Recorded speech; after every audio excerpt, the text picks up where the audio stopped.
Clinton Township police are investigating a cold case involving a mother and a daughter found murdered inside their apartment. The Now Detroit's Heather Catallo has more on how you can help solve it. Clinton Township police say they have a lot of evidence, but they're missing a key element, and they need your help to solve this cold case. Tina and Krissy Geiger were inseparable in life, and tragically in death as well. I really miss them a lot. The 47-year-old mother and her 11-year-old daughter were murdered together inside their Clinton Township apartment. I light a candle for them every night to this day. The Geigers' family and friends desperately want the killer or killers locked up. I hope they rot in hell. That's all I can say, because you don't do that to a kid. Both Tina and Krissy were developmentally disabled, so a social worker regularly checked on them. But back on July 30th, 2013, after a caregiver could not get in touch with the Geigers, the apartment manager went looking for Tina and Krissy. Both mother and daughter had been stabbed several times. Police rushed to the Parkway Village apartments near Harper and 16 Mile. They scoured the Geigers' second-floor apartment for fingerprints, DNA, and whatever other evidence they could gather.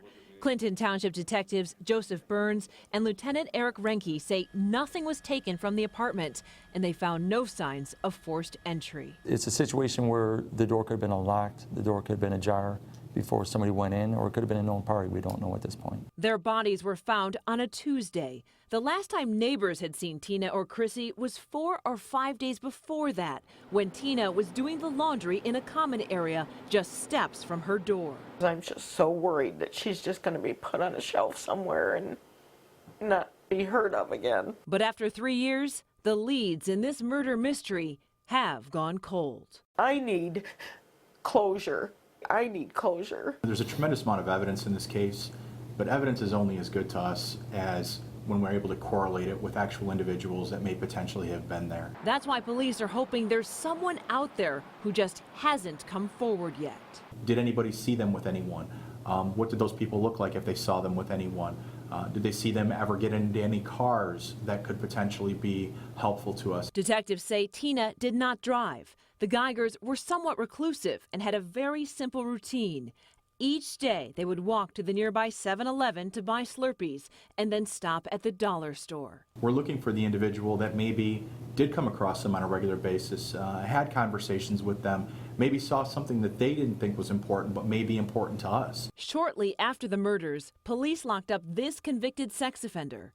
32-year-old J. Thomas Miller ultimately pleaded no contest to resisting and obstructing and lying to the police about their investigation. Police say he lied about being at the apartment complex, and he did know Tina Geiger. But Miller has not been charged with the murders. Because we don't know the motive for the murder, we don't know if there's potentially a possibility that someone could have been a regular at Tina's residence and Krissy's residence that nobody has brought to our attention before. Somebody's got to know something. There's too many people in that apartment to not know something.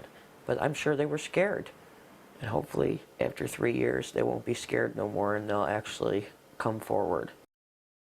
That convicted sex offender who was jailed briefly in connection with the murders is now institutionalized. There is a reward for information. You can stay anonymous. Please call Crime Stoppers at 1-800-SPEAK-UP or Clinton Township Police at 586-493-7839. I'm Heather Catallo, the Now Detroit.